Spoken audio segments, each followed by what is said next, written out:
Hello friends, સ્વાગત છે આપ સર્વ વિદ્યાર્થી મિત્રોનું આપ સર્વની એક જ માત્ર યુટ્યુબ ચેનલ પર. આજે આપણે ધોરણ 8 સામાજિક વિજ્ઞાનનું પ્રશ્નપત્ર જોઈશું. એની અંદર જોઈએ, નીચેના પ્રશ્નના ઉત્તર આપો. પહેલો જ પ્રશ્ન છે, ટૂંક નોંધ લખો. સ્વામી વિવેકાનંદ વિશે ટૂંક નોંધ લખવાની છે. બીજો પ્રશ્ન છે, રવિન્દ્રનાથ ટાગોરના શિક્ષણ અંગેના વિચારો સમાજને કઈ રીતે ઉપયોગી થયા છે તેની મુદ્દાસર માહિતી લખો. ટૂંક નોંધ લખો. વિધવા વિવાહ. આગળ બંધ બેસતા જોડકા જો તો દયાનંદ સરસ્વતી. વિદ્યાર્થી મિત્રો એની અંદર જવાબ આવશે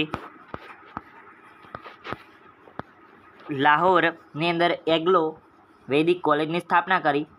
રાજા રામમોહન રાય, તેની અંદર વિદ્યાર્થી મિત્રો જવાબ આવશે અંગ્રેજી શિક્ષણની શરૂઆત કરી. વિલિયમ બેન્ટિંગ, તો એના અંદર જવાબ આવશે અંગ્રેજી શિક્ષણની શરૂઆત, બ્રહ્મો સમાજની સ્થાપના વિલિયમ બેન્ટિંગ. અને ચોથું સ્વામી વિવેકાનંદ, તો એની અંદર જવાબ આવશે બી, માનવ સેવા એ જ પ્રભુ સેવાનો ઉપદેશ આપનાર છે. ઓકે, તો અહીંયા જવાબો લખેલા છે. પહેલાની અંદર સી, દયાનંદ સરસ્વતી લાહોરની અંદર એગ્લો વૈદિક કોલેજની સ્થાપના કરી. બીજાના અંદર ડી, બ્રહ્મો સમાજની સ્થાપના કોણે કરી? રાજા રામમોહન રાય. ત્રીજાની અંદર વિલિયમ બેન્ટિંગ, એમણે શું કર્યું? વિલિયમ બેન્ટિંગને અંગ્રેજી શિક્ષણની શરૂઆત કરી. અને ચોથું સ્વામી વિવેકાનંદ, તો એમને માનવ સિવાય જ પ્રભુ સેવાનો ઉપદેશ આપ્યો છે. આગળ નીચેના માગ્યા મુજબ ઉત્તર લખો. અ છે કે નીચેના પ્રશ્નના 1-2 વાક્યની અંદર ઉત્તર લખો. ગાંધીજીએ અસહકાર આંદોલન શા માટે મોકૂફ રાખ્યું? દાંડી કૂચ વિશે લખો. અથવાની અંદર પ્રશ્ન છે કે ગાંધીજીએ રોલેક્ટ એક્ટને કાળો કાયદો શા માટે કહ્યો છે? ઓકે, આ કાયદા હેઠળ કોઈ પણ માણસની ગુનો ના કર્યો હોય તો એની ધરપકડ કરી શકાતી અને એની અંદર જેલની અંદર બંધ કરી શકાતો, એટલા માટે. ઓકે, હિન્દ છોડો આંદોલન વિશે તમારા વિચારો રજૂ કરો, સ્પષ્ટ કરો. ખાલી જગ્યા પૂરો. નીચેની ખાલી જગ્યા પૂરો. બારડોલી સત્યાગ્રહ બાદ સરદાર વલ્લભભાઈ પટેલ સરદાર તરીકે ઓળખાયા. ઓકે, આગળ ગાંધીજીએ ડુંગરી ચોરનું બિરુદ મોહનલાલ પંડ્યાને આપ્યું. સુભાષચંદ્ર બોઝને નેતાજીના હુલામણા નામથી ઓળખવામાં આવે છે. વીર સાવરકરનું 1857ના ભારતના પ્રથમ સ્વાતંત્ર્ય સંગ્રામ પુસ્તક પ્રકાશ થતાં પહેલાં જ પ્રતિબંધિત થનાર વિશ્વનું પહેલું પુસ્તક છે. આગળ પ્રશ્ન માગ્યા મુજબ ઉત્તર આપો. નીચેના પ્રશ્નના એક વાક્યની અંદર ઉત્તર આપો. વડોદરાના કયા મહારાજાએ કલા ભવનની સ્થાપના કરી? તો સયાજીરાવ ગાયકવાડે વડોદરાના હતા. ગુજરાતની અંદર કઈ શૈલીના ચિત્રો વિશેષ મળી આવે છે? જૈન શૈલીના. ઓકે, ગુજરાતની અંદર મુખ્યત્વે જૈન લોકો વધારે છે, એટલે કે વાણિયા એટલે જૈનની અંદર જ આવે. વાણિયાને જૈન જ કહેવાય. ઓકે, અને સૌથી કહીએ તો વાણિયા જ સૌથી ધંધાની અંદર સૌથી આગળ હોય ને તો એ વાણિયા જૈન લોકો. ઓકે, જો તમારે ભીમબેટકાના ગુફા ચિત્રો જોવા છે તો તમે કયા રાજ્યની મુલાકાત લઈશું? મધ્યપ્રદેશ રાજ્યની મુલાકાત લઈશું. આધુનિક ભારતીય ચિત્રકલાના ભીષ્મ પિતામહ તરીકે કોને ઓળખવામાં આવે છે? તો રવિન્દ્રનાથ ટાગોરને. ખરા છે કે ખોટા વિધાનો લખો. રવિશંકર રાવળને કલાગુરુ તરીકે ઓળખવામાં આવે છે, તો ખરું. બંગાળ સ્કૂલ ઓફ આર્ટની સ્થાપના અવનીન્દ્રનાથ ટાગોરે કર્યો. જૈન શૈલીને ગુજરાત શૈલી તરીકે પણ ઓળખવામાં આવે છે, ખરું. ગીતાંજલિ મહાકાવ્ય માટે નોબેલ પારિતોષિકને સન્માનિત રાજા રવિ વર્માને કરવામાં આવ્યા હતા, તો એ ખોટું વાક્ય છે. મેં ચોકડી કરી છે, તમારે ખરું અથવા તો ખોટું લખવાનું. ચોકડી આ નિશાની તમારે નહીં કરવાની, ખરું લખવાનું અને ખોટું હોય તો ખોટું લખવાનું. રીતે ઓકે, નિશાની આ રીતે નિશાની નહીં કરવાની. આગળ 2-3 વાક્યની અંદર જવાબ લખો. સ્વતંત્ર ભારતની સામે કયા કયા પડકારો હતા? અથવાની અંદર છે દેશી રાજ્યના વિલીનીકરણ વિશે સમજાવો. બીજો પ્રશ્ન છે કે વર્તમાન ભારતનું ટેકનોલોજી અને અવકાશ ક્ષેત્રના અંદર પ્રદાન સમજાવો. સ્વતંત્રતા સમયે ભારતીય સરકાર સામે સૌથી મોટી તત્કાલીન સમસ્યા કઈ હતી? વિલીનીકરણની સંકલ્પના સમજાવો. સૂચના મુજબ કરો. નીચે આપેલા ઉદ્યોગોનું કાચા માલને આધારે વર્ગીકરણ કરો. કૃષિ આધારિત કરવાનું છે, પછી સમુદ્ર આધારિત અને વન આધારિત. ઓકે, કાગળ તો એ વિદ્યાર્થી મિત્રો વન આધારિત આવે. કાગળ એ વન આધારિત, શણ એ કૃષિ આધારિત, એટલે શણ એક છોડ છે અને એની કૃષિ થાય.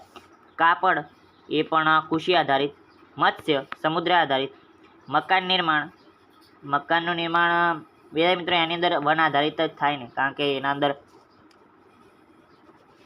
કહે ને બધું મુખ્યત્વે બધું જો ઈંટ ને એવું બધું મળતું હોય, ઈંટ ને એની અંદર તો કોઈ ફર્નિચર ને એવું બધું અંદર જોતું હોય, વનની અંદરથી, જંગલની અંદરથી મળે, વૃક્ષની અંદરથી. ઓકે. મીઠું સમુદ્ર આધારિત. ઓકે. તો એ મકાન નિર્માણ વિશે વિદ્યાર્થી મિત્રો જોઈ લેજો કે તમારા ટીચરને પૂછી લેજો કે શાની અંદર આવે. મારા ખ્યાલથી તો વન આધારિતની અંદર જ આવે, તો એ તમારે પૂછી લેવું, કારણ કે તમારા શિક્ષક શાની અંદર ગણે છે. તો તમને, ચલો આપણે તો નક્કી કરી દીધું કે વન આધારિત છે, પરંતુ તમારા શિક્ષકે એવું માને કે ચલો એ સમુદ્ર આધારિત છે, કારણ કે એની અંદર મકાન નિર્માણની અંદર પાણી બધું જોવે, એટલે તો એ પાણીના અંદર સમુદ્ર આધારિત કહી શકીએ. પરંતુ તમારા સર સમુદ્ર આધારિત ગણે, તો તમે તો વન આધારિત લખ્યું એટલે તો તમારે ખોટું જ ને. એટલા માટે તમારા શિક્ષક જે માન્ય રાખે એ માન્ય રાખવાનું. નીચેના પ્રશ્નના માગ્યા મુજબ જવાબ લખો. નીચેના પ્રશ્નના વિસ્તૃત જવાબ લખો. આપત્તિની અસરો વર્ણવો. તમે અનુભવેલ કોઈ પણ એક મહામારી વિશેના તમારા અનુભવ. ઔદ્યોગિક અકસ્માત વખતે કઈ કઈ કાળજી રાખવી તેની વિસ્તૃત નોંધ લખવાની. સાચો વિકલ્પ પસંદ કરી લખવાને. નીચેના પૈકી કઈ આપત્તિ માનવ સર્જિત છે? ભૂકંપ, દાવાનળ, ઔદ્યોગિક અકસ્માત કે સુનામી? ઔદ્યોગિક અકસ્માત માનવ સર્જિત છે. આપણે કાળા માથાનો માનવી જ બનાવે છે. તો આગળ જોઈએ આનો જવાબ આવશે ડી, ભીડની અંદર એકઠા થવું. કોરોના મહામારી દરમિયાન નીચેનામાંથી શું કરવું હિતાવહ નહીં? તો ભીડની અંદર એકઠા થવું. નીચેના અંદરથી કઈ આપત્તિની આગાહી શક્ય નથી? તો ભૂકંપની આગાહી શક્ય નથી. આગળ, તીડ કઈ વનસ્પતિને નુકસાન પહોંચાડતું નથી? લીમડાને નથી પહોંચાડતું, કારણ કે લીમડાની અંદર કહીએ ને પેલું આવે એન્ટીબાયોટિક હોય, એટલે કે પ્રતિકાર કરનારા. ઓકે, પ્રતિકાર કરનારા એની અંદર જીવાણુઓ હોય એટલે ના પહોંચાડે નુકસાન. વનસ્પતિ અને વન્યજીવ સૃષ્ટિને ભારે ક્ષતિ પહોંચાડે છે. આ વિધાન કઈ આપત્તિ માટે સાચું છે? તો દાવાનળ માટે, કારણ કે દાવાનળ લાગે, આગ લાગે એટલે જે વનસ્પતિને વન્યજીવને બધી કેટલાય વન્યજીવો પણ બળી જાય અને વનસ્પતિઓ પણ બળી જાય. તમારો મિત્ર પર્વતીય વિસ્તારની અંદર રહે છે, ત્યાં વારંવાર પર્વત ઉપરનો ભાગ ધસી આવે છે, તો તમે કઈ આપત્તિનો ભોગ બનવું પડે? તો તેને ભૂસ્ખલન. ઓકે, એ આપત્તિનો ભોગ બનવું પડે. આગળ, માગ્યા મુજબ જવાબ આપો. વિસ્તૃત જવાબ લખવાના છે. ટૂંક નોંધ. વડી અદાલતના કાર્યો, લોક અદાલતના ફાયદા. આપના મતે ન્યાયતંત્રની જરૂરિયાત સમજાવો. ખાલી જગ્યા પૂરો. ગુજરાત રાજ્યની વડી અદાલત અમદાવાદ શહેરની અંદર છે. વડી અદાલતની અંદર ચુકાદા સામે સર્વોચ્ચ અદાલતની અંદર અપીલ કરી શકાય.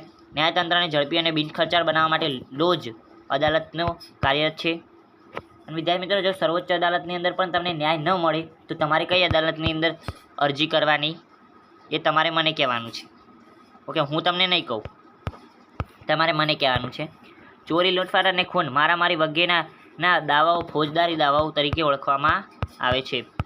ટૂંક નોંધના અંદર ટૂંક નોંધ લખવાનું. બાળકોને કયા બાળ અધિકાર મળે? શિક્ષણની વંચિત રહેનાર વ્યક્તિને કેવી સમસ્યાઓ નડતી હશે?